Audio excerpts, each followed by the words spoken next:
I'd like to welcome you to BeMoreNews.com, the news before the news, where we uncover the truth. State Senator Cory McCray, 45th State Legislative District, just concluded the 2019 Maryland General Assembly, and you're not afraid of the hood. Huming them in the backdrop, the brewery. Donnie, just thanks for the opportunity. I think that it's very important to tell folks that we actually got to fight for 15 across the finish line. $15 the year 2024 for businesses 15 or more. Those that are 14 or less, it'll come 2025. Very, very tough work. I'm proud of the folks that we got to stand beside. Delegate Diana Fennell was the crossfire on the other side. I think about my colleagues with SEIU, all the pastors, and everybody that just came out to support that effort. SEIU was on the right side? SEIU was on the right side of history. The piece of it that I also appreciate is I got to work with the folks from the Family League and so many people that care about our young people. Damon Millard.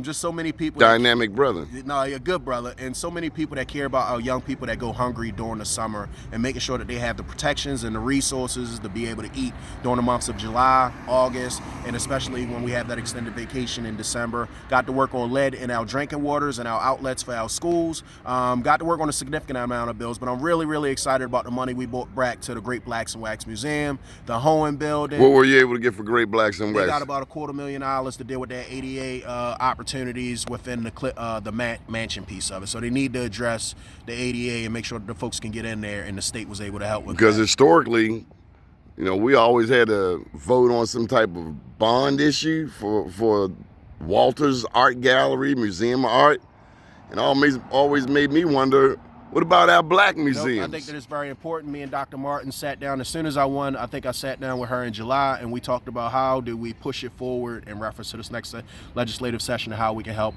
I was glad to see that my colleagues, Delegate Smith, Branch, Glenn, we all push forward, make sure that we bring our money back for the Great Blacks and Wax Museum. Right down the street is New Broadway East, the Last Mile Project, got about $190,000. I'm very excited about that. Over there on North Avenue, you got the Roberta's house that's coming. We got about $500,000 for that. Right down the street on 1600 Hartford Avenue, in reference to the Stop Shop and Save that has been missing for about 10 years, we have locked in about $200,000 worth of incentive only if that owner uses it as a supermarket or something that provides us healthy food options. Very, very important. One of the other pieces was making sure that we take care of our seniors. Our seniors, we got about $500,000 for those homes, those seniors that are retired, they're trying their best to live in dignity, they own their home in the city of Baltimore. If they have a problem with their roof, they have a problem with their furnace, their windows and doors, we got about $500,000 locked into organizations such as Banner Neighborhoods to be able to help the. How do people access it? The folks that, if you have that issue, please reach out to me, Cory.McCray at senate.state.md.us. If you do not have email address, my phone number is 410-841-3165. Once again, 410-841-3165, and I will be glad to help you access it and be able to provide with that opportunity. What else are you proud about in Annapolis besides surviving your first session as a state senator? Yeah, public safety is a big, big issue. We did 3 bills around public safety. One of them addressed the 9 police districts that we have and making sure that the resources that we have, we're taking a look at it every 10 years. Geographic boundaries, service time. Are the boundaries the same? The boundaries have been the same since the 1950s, which is problematic. And you've been working to change that. We've been working 3 sessions, and this is the first time. It always got blocked in the Senate, but this was the year that it actually passed. Dealing with audits, police audits. The reality is that we have a robust agency. Why was it blocked in the Senate? I guess that the senators at the time felt as though it wasn't necessary, but it always got stopped in the Senate. It passed out of the House three legislative sessions in a row. So a bill can be important in one of the houses. It could be important in reality, but because everybody in Annapolis doesn't agree that it's important, it's not important. I think that's very important. It's a very important frame because elections matter, and making sure that the folks that we send to office have our interests at heart and always representative of the respective districts. But the redistricting bill passed, police audits. Now we're going to be able to do police audits for our Baltimore City Police Department. As we're talking about overtime, we're talking about so many large issues. The budget, a third of the city's budget goes towards the police department, and we have to make sure that we're spending that type of money very frugal, methodical, very efficient, very effective with those dollars. And I'm sure that when we audit and we get in there and we talk about the things that we can do and can't do, you'll find money and it'll be able to save Baltimore taxpayers in the long run. Especially if you look at some of these contracts out of the University of Maryland. I mean, $30 million for a former elected official and his son. I think that's one of the issues that we dealt with. Senator Jill I'm in the wrong business. Was the lead on the issue. We know that the University of Maryland is a quasi-agency, but ensuring that people feel confident, it has to have public trust, and I think that that's what we worked very hard. I was glad to work with my colleagues from the Baltimore City delegation, Baltimore City Senate delegation, to be able to address those issues. So we brought back policy to the 45th District, we brought back money to the 45th District, and just look forward to working the next 9 months to not only getting in our schools, but also having this conversation early on so that we know what our agenda is 2020 when we hit that legislative session. One last question. What is your hope for this neighborhood right here?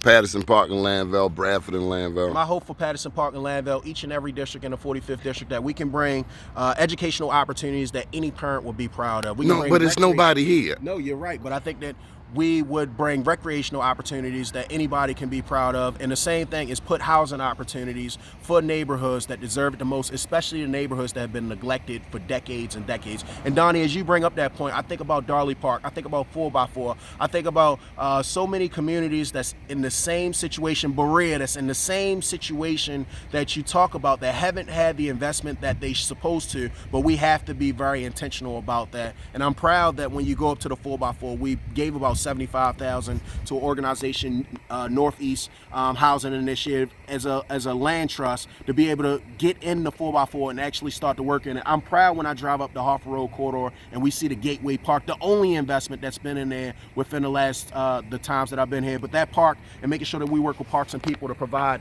those opportunities for our young people. So thanks, and it's a great question. One last question. Yes, sir.